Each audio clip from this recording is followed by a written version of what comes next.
You are listening to Connection Quest, where every episode is a heartwarming journey to unravel the mysteries of love, intimacy, and the art of meaningful relationships. Join Miku as he explores the real, sometimes messy, always meaningful paths to building stronger, more vibrant romantic bonds. Forget quick fixes. We're digging into the heart of connection, understanding, communication, intimacy, and growing together. Ready to deepen your relationship journey? Let's Hello, begin. everyone, and welcome to another episode of Connection Quest. I'm your host, Miku Lane, and today we have a very special guest, Dr. Bora Saik. I'm really excited about our conversation today because we're diving into a topic that underpins so much of our romantic lives: intimacy. Not just the physical kind, but all the layers and dimensions that come with it, Doctor. Bora, thank you so much for joining us.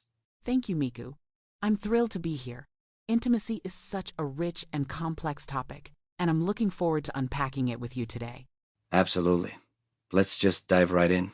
Last time, we touched on transforming conflict into connection, which in itself involves a lot of intimacy when you think about being open and vulnerable with a partner. I wonder, Bora, how do you define intimacy beyond the obvious physical aspect that most people immediately think of? That's a great starting point.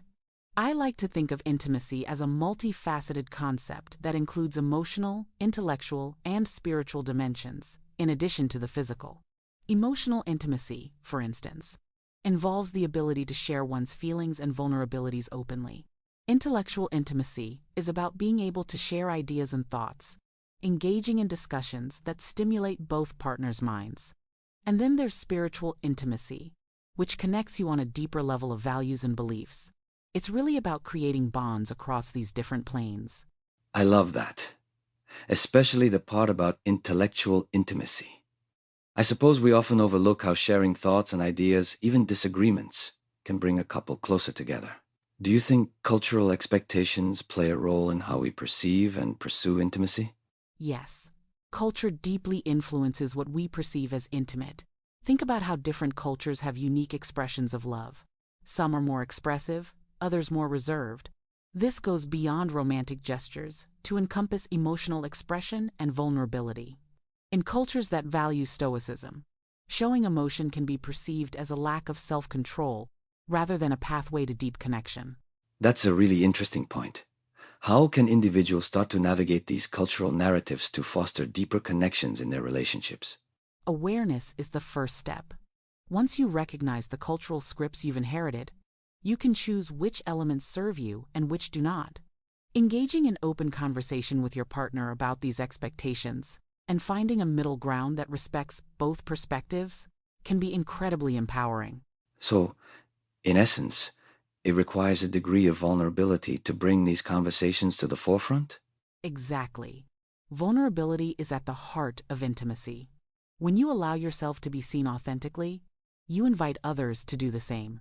It's about creating an atmosphere where mutual acceptance and understanding flourish, where both partners can say, "I see you, and I accept you as you are." It sounds so rewarding, yet I can imagine it's quite frightening for many. What are some practical steps people can take to begin building these aspects of intimacy in their relationships? Start small. If emotional intimacy feels daunting, perhaps begin with sharing something simple but meaningful about your day. Gradually, as trust and comfort build, you can delve into deeper conversations. For intellectual intimacy, set up a time to explore topics you both find enriching or even join a book club together. Spiritual intimacy might involve discussing your values or dreams for the future. The key is consistency and patience, not rushing into the deep end immediately. That's solid advice. I think the patience part is crucial, because we live in this fast-paced world where everyone seems to crave immediate results. It's like planting a garden. You nurture it over time to see it blossom. Precisely. And you also need to consider how past experiences shape one's approach to intimacy.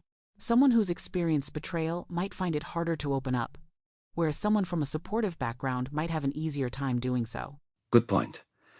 I suppose acknowledging and respecting each other's stories can be a form of emotional intimacy in itself. Absolutely. Being a compassionate listener is a greatly underappreciated part of developing emotional intimacy. In practice, this means truly being present in the conversation, not just waiting your turn to speak. It seems like all forms of intimacy require a willingness to be genuinely engaged and attentive.